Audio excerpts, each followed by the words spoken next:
ನಮಸ್ಕಾರ ವೀಕ್ಷಕರೇ, ಈ ವಿಡಿಯೋಗೆ ಸ್ವಾಗತ. ನಾನು ಈ ವಿಡಿಯೋದಲ್ಲಿ ರೈಲ್ವೆ ರಿಕ್ರೂಟ್ಮೆಂಟ್ ಬೋರ್ಡ್ ಇವರು ಯಾವ್ಯಾವ ಹುದ್ದೆಗಳಿಗೆ ಅರ್ಜಿಯನ್ನ ಕರೆದಿರ್ತಾರೆ ಅಂತ ನೋಡೋಣ. ಅದಕ್ಕಿಂತ ಮುಂಚೆ ನೀವೇನಾದರೂ ಈ ಚಾನಲ್ನ ಮೊದಲನೇ ಬಾರಿ ನೋಡ್ತಾ ಇದ್ದರೆ ಸಬ್ಸ್ಕ್ರೈಬ್ ಮಾಡಿ ಹಾಗೂ ಪಕ್ಕದಲ್ಲಿರೋ ಬೆಲ್ ಐಕನನ್ನು ಪ್ರೆಸ್ ಮಾಡಿ. ನಾನು ಯಾವುದೇ ಹುದ್ದೆಗಳು ಅಥವಾ ಸ್ಕಾಲರ್ಶಿಪ್ಪು ಯಾವುದ್ರದ್ದೇ ಆ ವಿಡಿಯೋನ ಅಪ್ಲೋಡ್ ಮಾಡಿದ ತಕ್ಷಣ ನಿಮಗೆ ನೋಟಿಫಿಕೇಶನ್ ಬರುತ್ತೆ. ನೀವು ಹುದ್ದೆಗಳಿಗೆ ಆದಷ್ಟು ಬೇಗ ಅರ್ಜಿಯನ್ನ ಹಾಕ್ಬೋದು. ಇವಾಗ ವಿಡಿಯೋನ ಶುರು ಮಾಡೋಣ.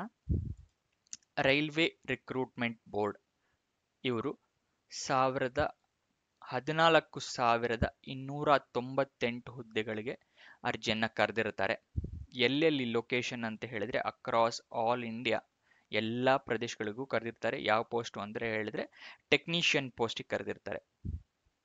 ಇದಾದ ನಂತರ ಸ್ಯಾಲ್ರಿ ಎಷ್ಟು ಅಂತ ಹೇಳಿದ್ರೆ 19,900 ರೂಪಾಯಿಂದ ಹಿಡಿದು 29,200 ರೂಪಾಯಿ ತನಕ ಪ್ರತಿ ತಿಂಗಳಿಗೆ ಸಂಬಳ ಇರುತ್ತೆ. ನೆಕ್ಸ್ಟ್ ಯಾವ್ಯಾವ ಪೋಸ್ಟ್ಗಳನ್ನು ಕರೆದಿರ್ತಾರೆ ಅಂತ ಹೇಳಿದ್ರೆ technician grade 1 signal open line, ಇದಕ್ಕೆ 1,092 ಪೋಸ್ಟ್ಗಳಿರುತ್ತೆ. ಟೆಕ್ನಿಷಿಯನ್ ಗ್ರೇಡ್ 3 ಓಪನ್ ಲೈನ್ನಲ್ಲಿ 8,052 ಹುದ್ದೆಗಳಿರುತ್ತೆ. Technician grade 3 workshop and PUs ನಲ್ಲಿ 5,154 ಹುದ್ದೆಗಳನ್ನು ಕರೆದಿರ್ತಾರೆ. ಆಲ್ಮೋಸ್ಟ್ ಹತ್ತತ್ರ 14-15 ಸಾವಿರದ ಪೋಸ್ಟ್ಗಳ ಮೇಲಿದೆ. ನೆಕ್ಸ್ಟ್ ಯಾವ್ಯಾವ ಝೋನ್ ನಲ್ಲಿ ಯಾವ್ಯಾವ ಪೋಸ್ಟ್ ಎಷ್ಟೆಷ್ಟು ಇದೆ ಅಂತ ನೋಡೋದಾದ್ರೆ ಅಹಮದಾಬಾದಲ್ಲಿ 1,015, ಅಜ್ಮೇರಲ್ಲಿ 900, ಈ ಥರ ಬೆಂಗಳೂರಿನಲ್ಲಿ 337, ಈ ಥರ ಹಲವಾರು ಲೊಕೇಶನ್ನಲ್ಲಿ ಹಲವಾರು ಹುದ್ದೆಗಳನ್ನ ಕರೆದಿರ್ತಾರೆ. ನಿಮಗೆ ಯಾವ ಲೊಕೇಶನ್ ಬೇಕಾಗತ್ತೆ ಅಂತ ನೋಡ್ಕೊಂಡು ಅಲ್ಲಿಗೆ ಅರ್ಜಿಯನ್ನ ಸಲ್ಲಿಸ್ಬೋದು ನೀವು. ಇದಾದ ನಂತರ ಎಲಿಜಿಬಿಲಿಟಿ ಡೀಟೇಲ್ಸ್, ಏನೇನು ವಿದ್ಯಾರ್ಹತೆ ಇರಬೇಕು ಅಂತ ಹೇಳಿದ್ರೆ 10th 12th ಆಗಿರಬೇಕು ಅಥವಾ 10th ಮತ್ತೆ ITI ಅಥವಾ ಡಿಪ್ಲೊಮೊ ಆಗಿರಬೇಕು. BSc BTech ಆದವರು ಕೂಡ ಅಪ್ಲಿಕೇಶನ್ನ ಹಾಕ್ಬೋದು. ಏನೇನು ಜಾಬ್ಗೆ ಏನೇನು ಕ್ವಾಲಿಫಿಕೇಶನ್ ಇರಬೇಕು ಅಂತ ಸ್ಪೆಸಿಫಿಕ್ ಆಗಿ ನಿಮಗೆ ಬೇಕು ಅಂತ ಹೇಳಿದ್ರೆ ಟೆಕ್ನಿಷಿಯನ್ GR ಸಿಗ್ನಲ್ಗೆ ಡಿಪ್ಲೊಮೊ ಆಗಿರಬೇಕು ಅಥವಾ BSc BTech ಆಗಿರಬೇಕು. ನೆಕ್ಸ್ಟ್ ಟೆಕ್ನಿಷಿಯನ್ 3ಗೆ 10th ಅಥವಾ ITI, ಇಲ್ಲ ಅಂದರೆ 10th ಅಥವಾ 12th ಆಗಿರಬೇಕು. ಆದರೆ 12th ಫಿಸಿಕ್ಸ್ ಮತ್ತು ಮ್ಯಾಥಮೆಟಿಕ್ಸ್ನಲ್ಲಿ ತಗೊಂಡಿರ್ಬೇಕಾಗತ್ತೆ. ನೆಕ್ಸ್ಟ್ ಏಜ್ ಲಿಮಿಟ್ ಏನು ಅಂತ ಹೇಳಿದ್ರೆ 18 ವರ್ಷದ ಮೇಲ್ಪಟ್ಟವರಾಗಿರಬೇಕು, 36 ವರ್ಷದ ಒಳಗಿನವರಾಗಿರಬೇಕು. ಈ 36 ವರ್ಷ ಏನಿದೆಯಲ್ಲ 1/7/24ಕ್ಕೆ 36 ವರ್ಷದ ಒಳಗಿರಬೇಕು ನೀವು ಈ ಡೇಟಿಗೆ, ಆಯ್ತಾ. ಆದರೆ ಕೆಲವೊಂದು ಕ್ಯಾಟಗರಿ ಅವರಿಗೆ ಸಡಿಲಿಕೆ ಕೊಟ್ಟಿರ್ತಾರೆ. ಎಷ್ಟು ಅಂತ ಹೇಳಿದ್ರೆ OBC ಕ್ಯಾಂಡಿಡೇಟ್ಸ್ಗಳಿಗೆ 3 ವರ್ಷದ ಸಡಿಲಿಕೆ ಕೊಟ್ಟಿರ್ತಾರೆ.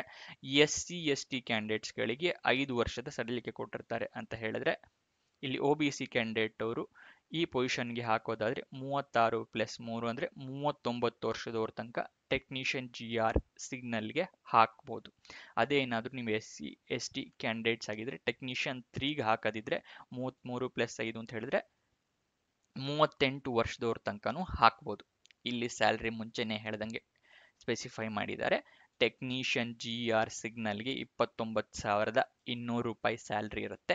ಟೆಕ್ನಿಷಿಯನ್ 3 ಪೊಸಿಷನ್ಗೆ 19,900 ರೂಪಾಯಿ ಸ್ಯಾಲ್ರಿಗಳಿರುತ್ತೆ. ಇದಾದ ನಂತರ ಅಪ್ಲಿಕೇಶನ್ ಫೀಸ್ ಏನೇನಿರುತ್ತೆ ಅಂತ ಹೇಳಿದ್ರೆ SC ST X servicemen PWBD ಅಂತ ಹೇಳಿದ್ರೆ person with bench mark disability ಮತ್ತು ಫೀಮೇಲ್, ಟ್ರಾನ್ಸ್ಜೆಂಡರ್, EBC ಇಷ್ಟು ಕ್ಯಾಂಡಿಡೇಟ್ಸ್ಗಳಿಗೆ ಫೀ ಏನಿರುತ್ತೆ ಅಂದರೆ 250 ರೂಪಾಯಿ ಇರುತ್ತೆ. ಇನ್ನಿತರೆ ಕ್ಯಾಂಡಿಡೇಟ್ಸ್ಗಳಿಗೆ ಫೀ 500 ರೂಪಾಯಿ ಇರುತ್ತೆ ಅಪ್ಲಿಕೇಶನ್ ಫೀ. ಯಾವ ರೀತಿಯ ಪೇಮೆಂಟ್ ಮಾಡಬೇಕು ಅಂತ ಹೇಳಿದ್ರೆ ಆನ್ಲೈನ್ನಲ್ಲೇ ನೀವು ಪೇಮೆಂಟ್ ಮಾಡಬೇಕಾಗತ್ತೆ. ಇದಾದ ನಂತರ ಸೆಲೆಕ್ಷನ್ ಪ್ರೋಸೆಸ್ ಏನೇನಿರುತ್ತೆ CBT ಅಂತ ಹೇಳ್ತಾರೆ ಅಥವಾ ಕಂಪ್ಯೂಟರ್ ಬೇಸ್ಡ್ ಟೆಸ್ಟ್ ಇರತ್ತೊಂದು. ಅದಾದ ನಂತರ ಡಾಕ್ಯುಮೆಂಟ್ ವೆರಿಫಿಕೇಶನ್ ಇರುತ್ತೆ ಮತ್ತೆ ಮೆಡಿಕಲ್ ವೆರಿಫಿಕೇಶನ್ ಅಂದರೆ ಮೆಡಿಕಲ್ ಎಕ್ಸಾಮಿನೇಷನ್ ಕೂಡ ಇರುತ್ತೆ. ಇದಾದ ನಂತರ ಹೇಗೆ ಅಪ್ಲೈ ಮಾಡಬೇಕು ಅಂತ ಹೇಳಿದ್ರೆ ಈ ನೋಟಿಫಿಕೇಶನ್ ಡಾಕ್ಯುಮೆಂಟ್ ಒಂದಿರುತ್ತೆ, ತೋರಿಸ್ತೀನಿ ನೋಡಿ. ಈ ಡಾಕ್ಯುಮೆಂಟ್ ಇರುತ್ತಲ್ಲ ಇದನ್ನ ಪೂರ್ತಿಯಾಗಿ ಓದ್ಕೊಳ್ಳಿ. ಮತ್ತೆ ಏನೇನು ವಿದ್ಯಾರ್ಹತೆ ಹೊಂದಿರಬೇಕು ಮಾನದಂಡಗಳಿರುತ್ತೆ ಅಂತ ಏನು ಹೇಳಿದ್ನಲ್ಲ, PUC, ITI, 10th ಇವೆಲ್ಲ ಏನೇನು ಅಂತ ನೋಡ್ಕೊಳ್ಳಿ.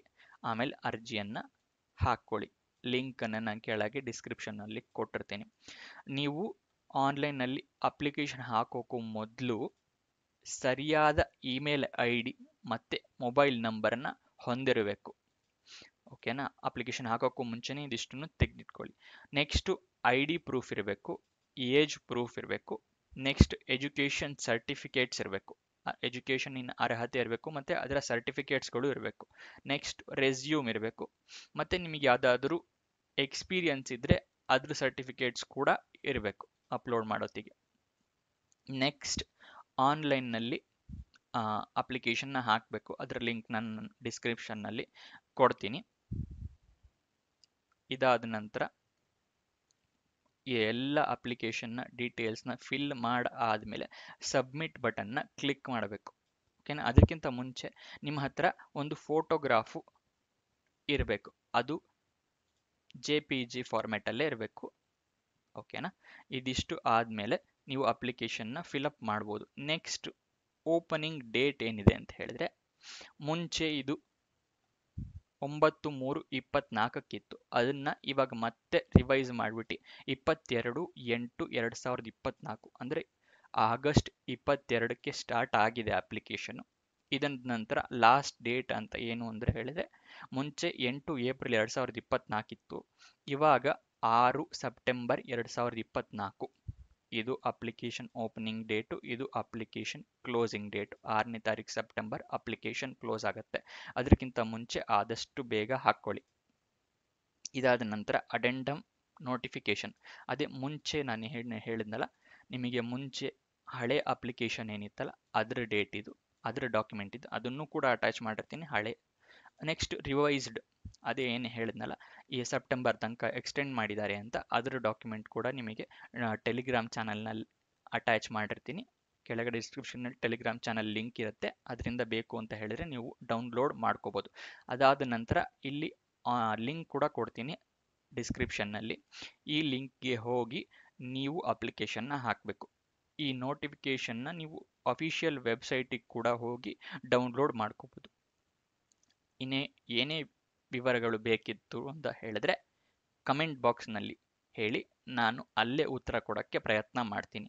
ಇನ್ನೂ ಏನಾದರೂ ಬೇಕು ಅಂತ ಕೇಳಿದ್ರೂ ಅದರಲ್ಲೇ ಕಮೆಂಟ್ ಮಾಡಿ. ವಿಡಿಯೋನ ಕೊನೆ ತನಕ ನೋಡಿದ್ದಕ್ಕೆ ಧನ್ಯವಾದಗಳು. ಈ ವಿಡಿಯೋನ ಲೈಕ್ ಮಾಡಿ, ಚಾನಲ್ನ ಸಬ್ಸ್ಕ್ರೈಬ್ ಮಾಡಿ ಹಾಗೂ ಈ ವಿಡಿಯೋನ ಫ್ರೆಂಡ್ಸ್ಗೆಲ್ಲ ಶೇರ್ ಮಾಡಿ. ಧನ್ಯವಾದ.